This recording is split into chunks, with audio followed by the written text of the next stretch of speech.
2 Samuel chapter 20 from Yah Scriptures.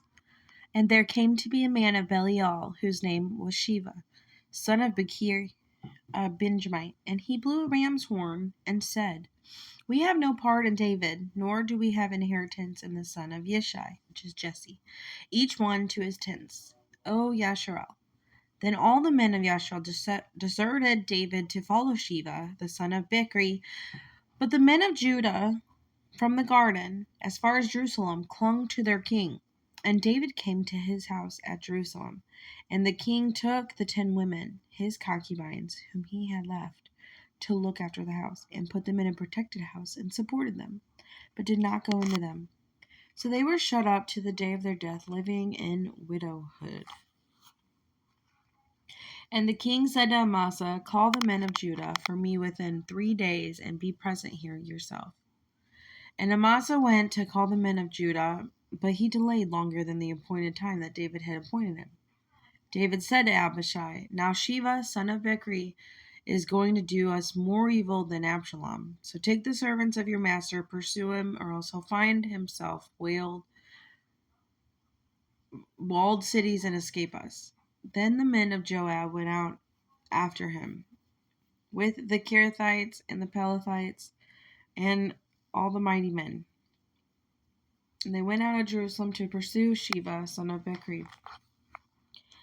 When they were near the large stone, which is Gibeon, Amasa came before them, and Joab was dressed in battle armor, and on it was a girdle with a sword fastened to its sheath at its hips. As he went forward, it fell out. And Joab said to Amasa, Peace, my brother. Joab took Amasa by the beard with his right hand to kiss him. But Amasa was not on guard against the sword in Joab's hand, and he struck him with it in the stomach, and his inward parts poured out on the ground, and he did not do so again, and he died. Then Joab and Abishai his brother pursued Sheva, son of Bichri. And one of Joab's men, stood beside him and said, Whoever is well pleased with Joab, and whoever is for David, let him follow Joab.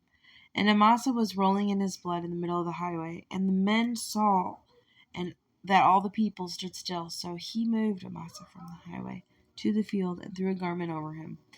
When he saw that everyone who came upon him halted, when he was removed from the highway, all the men passed on after Joab to pursue Sheva, son of Bichri.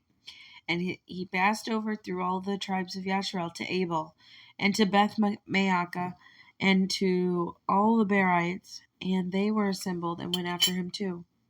And they went and besieged him in Abel of Beth Maacah, and they cast up on a siege mound against the city, and it stood in rampart, and all the people who were with Joab battered the wall to throw it down. Then a wise woman called out from the city, Listen, listen, please say to Joab, Come nearby so that I speak to you. And he came near to her. The woman said, Are you Joab? And he answered, I am. Then she said to him, Listen to the words of your female servant. And he answered, I am listening. Then she spoke, saying, In former times they often spoke, saying, Let them inquire of Abel. And so it ended. I am of the peaceable and trustworthy ones in Yasharel. You seek to destroy a city and a mother in Yasharel. Why do you swallow up the inheritance of the Most High? And Joab answered and said, far be it from me to swallow up or to destroy. That is not the case.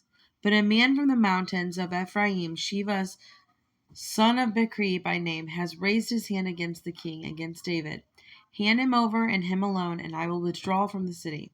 The woman said to Joab, Look, his head is going to be thrown to you over the wall. So the woman in her wisdom went to all the people. They cut off the head of Sheva, son of Bichri, and threw it out to Joab. Then he blew a ram's horn, and they dispersed from the city, each one to his tent, and Joab returned to the king at Jerusalem. Now Joab was over all the army of Yasharel, and Benaiah, son of Jehoiada, was over the Kerethites and the Pelethites. And Adoram was over the compulsory labor, and Jehoshaphat, son of Abihud, was recorder. And Shua was scribe, and Zadok and Abiathar were the priests. And the Yairite was priest to David. Hallelujah.